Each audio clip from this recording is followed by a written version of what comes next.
Good morning, gang. Happy Tuesday morning. All right. Selling America is what's going on.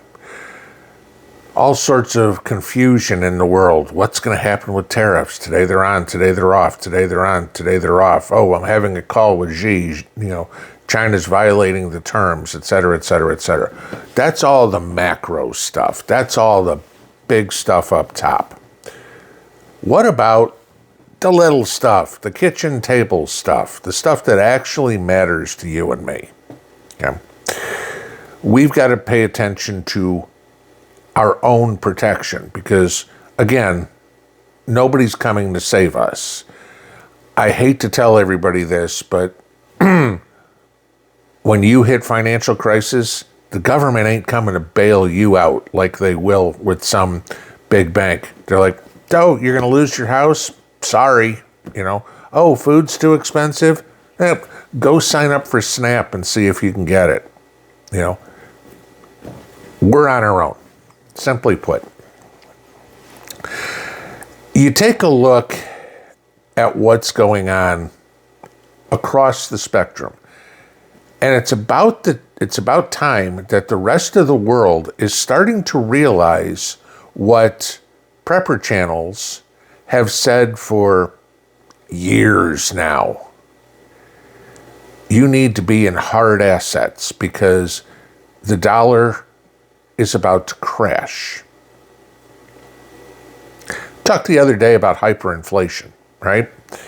And hyperinflation being defined as 50% increases in a month. And as I said, I'm a firm believer that we are headed that direction. You also hear all the stories about Donald Trump saying, we've got to lower interest rates, pressuring Jerome Powell to cut rates, right? Hear that. And the question is, why? Okay. Now, you got to remember that the U.S. runs on a debt-based economy. The banks run on a fractional reserve system, okay? They don't have to have $1 billion in deposits to loan out $1 billion in money. They have to have $1 billion in deposits to loan out $10 billion in money. Okay, that's it. And when those loans start to default, oh crap, now what do we do when we get those problems? And the government will go bail them out. But the government's not bailing you out. That's it. It's up to you to have the foresight to not get caught in the disaster. Now, by no means, and I'm going to put this qualification in all the time so I don't get in trouble, I am not giving anybody financial advice. I'm giving you the information. You make the decisions on what you want to do for the situation that's best for you. Okay? Just saying there. A lot of you guys probably own gold and silver. How'd you like yesterday? Silver was up nearly 5% in a day. Okay? Now, if you go spot price to spot price, I'm not calling about premiums or anything like that. You made yesterday in one day between 8:30 in the morning and 4 o'clock, or 9:30 in the morning and 4 o'clock in the afternoon, you made what a treasury bond would pay you in a year. One day. Okay? I was going through some of our finances yesterday and was calculating some cost bases and stuff like that. Look back, I've got gold in my safe that I bought at $1,790 an ounce after fees. Now, granted, that was 2021. Okay, it's 4 years ago. It's doubled in 4 years. We're damn close. Hard assets.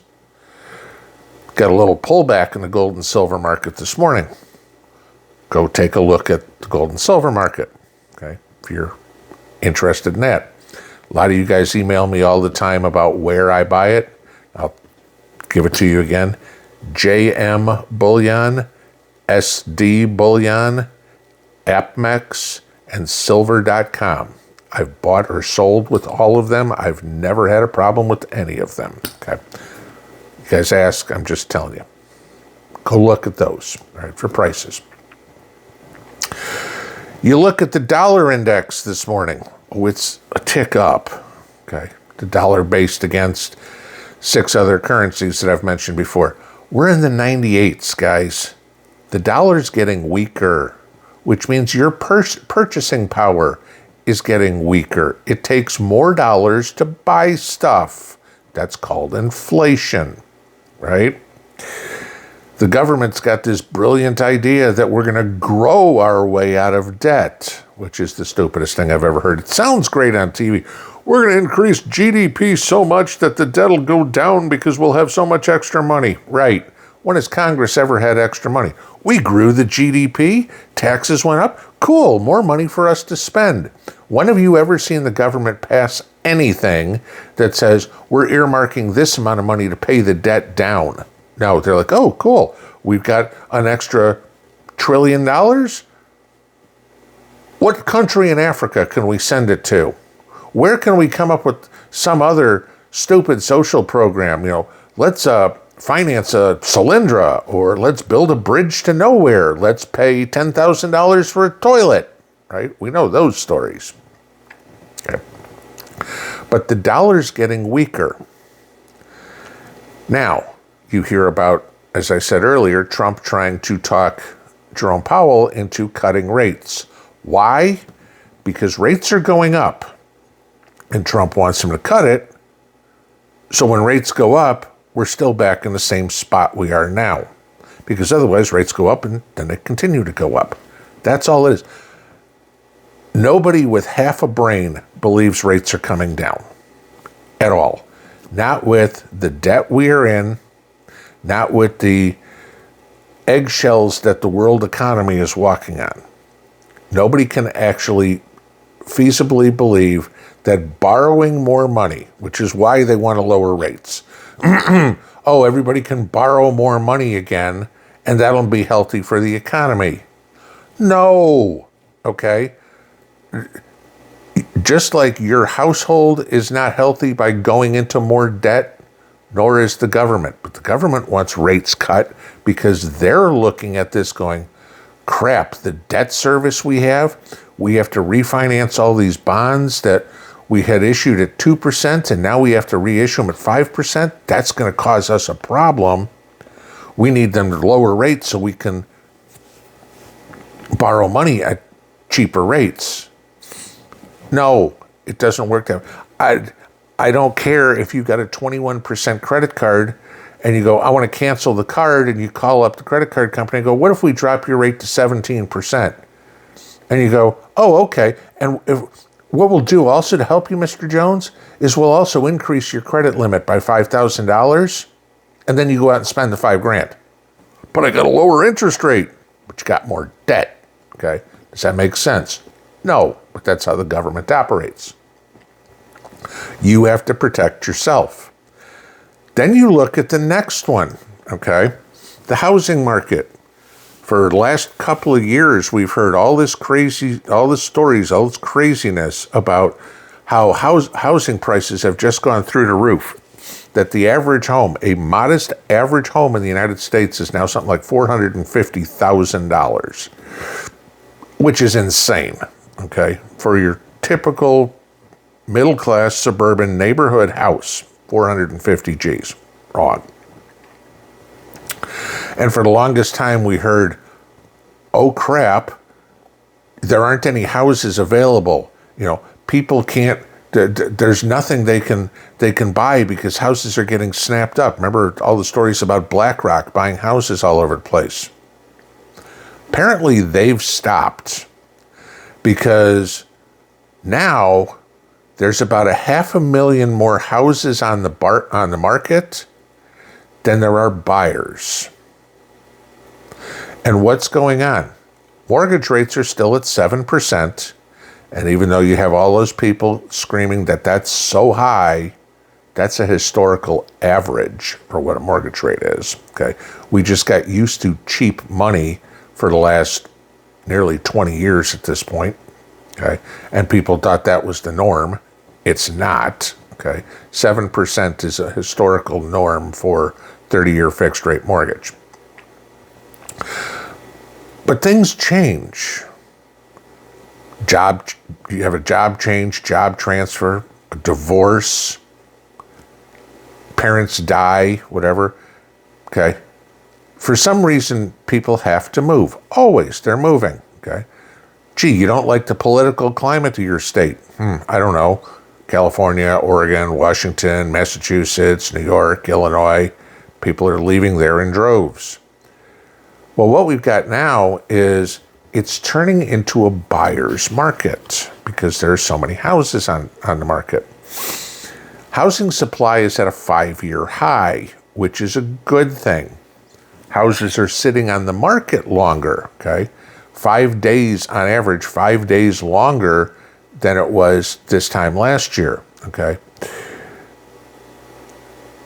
Doesn't sound like much, but okay, it's a little more bargaining power.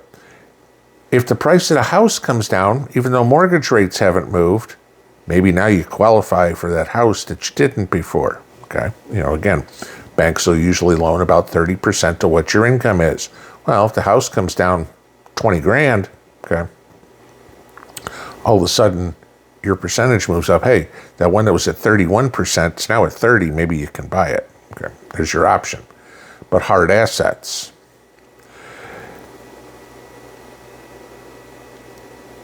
As the economy continues to crumble, okay, or the uncertainty in the economy is there, you need to protect yourself. We've all been doing it, buying gold and silver, buying guns and ammo, buying and storing food, improving your housing situation, okay? Maybe you're a renter and now you're a buyer. Maybe you've paid off your mortgage, hope to God, okay? Hopefully, certainly getting out from under credit card debt or automobile debt or student loan debt. Because as the dollar continues to decline, as interest rates continue to rise, as inflation continues to rise, more and more people are going to get priced out. Which, if you really want to look at a macro picture, a long-term picture, that's the globalist plan. We price you out of buying a house. We price you out of being able to afford a car. We price you out of being able to afford food. Hey, come move into our 15-minute city. They're building stuff like that here. They're conveniently called planned communities. Everything's within walking distance. The drugstore's there, the grocery store's there, the doctor's office is there. Everything's within walking distance. Those of you guys that live in the Phoenix area will know this. And this goes back 50 years now, back to the 70s. Sun City, Arizona, okay? Del Webb. Some of you guys know of it, some of you don't. My grandparents moved there in the 70s. They were in their retirement age at this point, and it was living in Chicago, cold winters, wet, doesn't do really good when you got arthritis. So, all right, move out to the desert. And at the time, Sun City was a smaller community. I mean, nothing huge. I mean, it was big, but I mean, it wasn't. And everybody drive around in their golf carts. I joked with Mrs. P. I was telling her about it. They had one car and one golf cart. That was pretty much what every family had. And the car, the only time it got used was when you had somewhere long distance to go because everything else you drove was in a golf cart. That's what they're trying to get the U.S. to, the globalists. If you want to live in a planned community where you're, shoulder to shoulder with all your friends, hey, then you're all for it. If you like your freedom, if you like to be able to afford stuff where you don't have to walk wherever you want to go, where you like to be able to hop in the car and go, where you like to be able to eat, where you want to own your property, you need to be in hard assets. I mean, you look at this about where people are putting money. I've said for a long time, gold and silver. I've been proven right on protecting your money. I mean, just by what gold and silver is up. I mean, I've got doubles on gold and 70% on silver. Silver's way undervalued. Right now, on current prices this morning, silver, it takes 98 ounces of silver to buy 1 ounce of gold. Historical average is it should take about 80 ounces of silver to buy 1 ounce of gold. That means based on today's gold price, fair value for silver should be about $42.50. What does that mean? There's about $8 an upside in silver right now. Silver should be 25% higher. I don't know. There's an idea for something to look at. The price of land is coming down. The price of houses are coming down.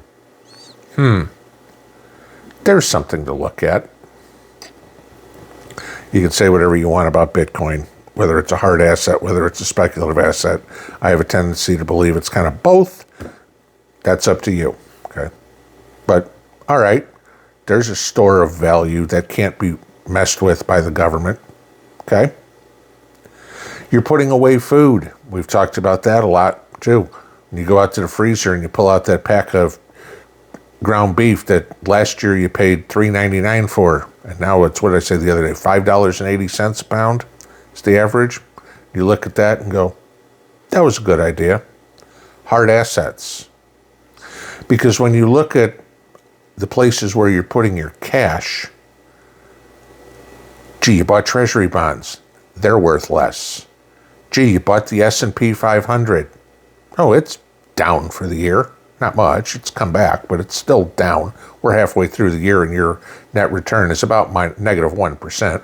Okay, that ain't a good idea. Oh, but I invested in the Mag 7, or the NASDAQ. Down for the year. Interesting.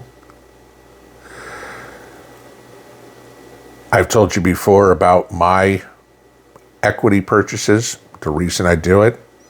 Yeah, I've got some Ford, I've got some Pfizer, I've got some Philip Morris, I've got some Dow Chemical. And they're all just doing nothing. You know, Ford, for example, bounces between 9 and 11. Doesn't do anything, except pays me a dividend. I don't care what the stock price does. Stock price goes down to 9. Hey, cool. It's a good time to take some of my money and buy more to get more dividend. Got to have cash to live. Some. But the last place you want to be right now with any of your savings is in cash. Because the dollar is getting weaker and weaker and weaker. And the hard assets are doing better. Land is getting cheaper, okay? Even though it's a hard asset, it's a good buying opportunity. Remember, there's two sides to every coin. For every buyer, there has to be a seller. And that works in real estate or retail or gold and silver or the stock market or whatever. If you want to buy, there's got to be somebody willing to sell. If you want to sell, there's got to be somebody willing to buy. That's just how it works, okay? Nothing gets created out of thin air. And nothing physically, unless you're Jerome Powell and you create money out of thin air, which is why we have the problem we do. Have enough cash to pay the bills, but don't keep cash. Don't worry about, oh my God, what's going to happen? You had one major brokerage firm yesterday come out and say their year-end target on the S&P is 52.50. Well, it's down 1% for the year. Go to 52.50. It's down another 10. How good's your cash doing you when it's worth 11% less? You have 11% less than you did on January 1st. Plus the dollar got weaker. All right. Dollar's down 10% this year. Okay. So if we had 10% cut onto an 11% drop, that means you now got 12.1% less money on Christmas than you did on New Year's Day. Yeah. Flight to safety is what it's called. Find hard assets to buy. Improve your preps. Think about the long term. Okay? Whether or not there's an SHTF event as a war or whatever, Think about the long term as to what happens if we wind up having to devalue the dollar. Don't say it can't happen. It can, okay? You almost think, based on what's going on, that's the intent. Mrs. P told me stories about devaluing the ruble. You know that they devalued the Zimbabwean currency or the Lebanon currency. I mean, you want to watch the world economy collapse? Let the dollar get devalued. It was during COVID that the dollar was trading at about 96. Remember the chaos we had then. We're at 98. It doesn't take too much longer for the dollar to devalue by 2%, and we start looking at generational lows on spending power. Why do you think all this smart money, the big money, the governments, the banks, the major corporations are buying stuff like land, BlackRock, like gold, I don't know, China, Poland, India?